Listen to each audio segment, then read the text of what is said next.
Hi everybody, and welcome to Biology 101. For today's topic, we are discussing the strange history of erectile dysfunction. Impotence. ED. The inability to achieve or maintain erection. It is the downfall of many men and the enemy of many women. When Willie won't stand, things are truly grim. Of course, when the little man in the pan can't make it to the Sea of Glee, solutions are bound to be sought. Attempts to treat ED date back to well over a millennium ago. In the 8th century, men of ancient Greece and Rome wore talisman of roosters and goat peens to try and get the big hard. That's right, they had cock's cock and ram's rammer drip to abracadabra their sad Twinkie into a full-sized eclair. Cut to the 13th century and we have a man named Albertus Magnus, also known as St. Albert the Great.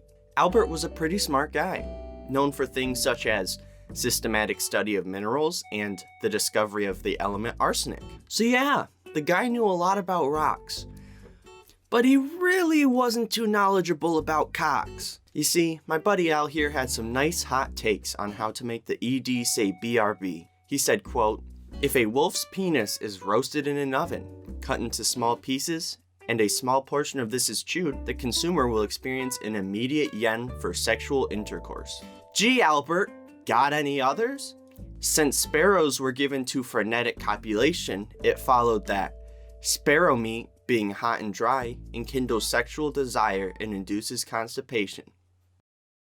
In layman's terms, because sparrows fuck a lot, eating them makes you hard and unable to shit.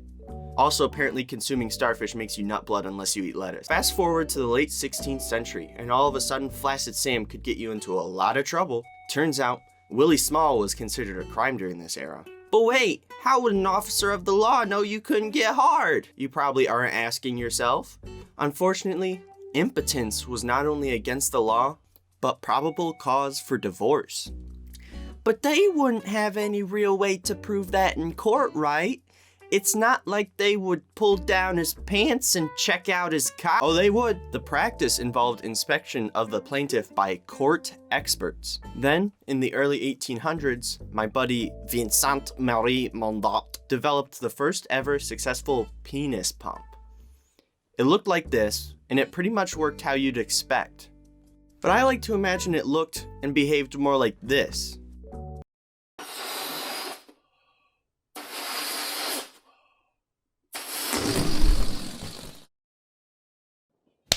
Enter John R. Brinkley. Brinkley was a charlatan who liked to play doctor, having only completed 75% of his medical training at a less than reputable medical school. Well, with his lack of medical degree in tow, Johnny Boy opened up his very own hospital in 1918. One day a guy walks in. We'll call him Ed. Ed asks Brinkley, I was just wondering if you knew how to fix someone who is sexually weak. John, being the nice man he is, laughs in Ed's face and says, "What if I gave you goat balls?" Ed, as any sane man would do, begged John to give him goat nut. Who knew that in only 2,500 years we would go from goat cock pendants to literally inserting goat bits in our sacks? Damn, that's weird. Good thing it was just a one-off operation, right? Ed was the only weirdo that would ever have that done to him, right? Right? No. John Brinkley went off with his goat nuts, officially referred to as goat gland transplants. His desperation to advertise this procedure had the veracity of a political campaign. He started a direct mail blitz, hired an advertising agent, and demonstrated his technique at a hospital in Chicago, all while the press looked on. He claimed the procedure cured 27 ailments, ranging from dementia to curing fart.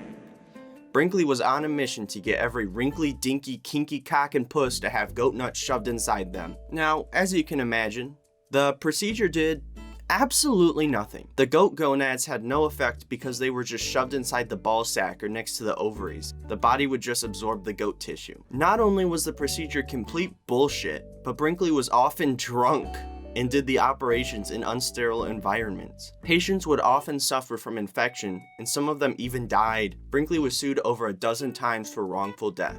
Anyway, enough about the Brinkster.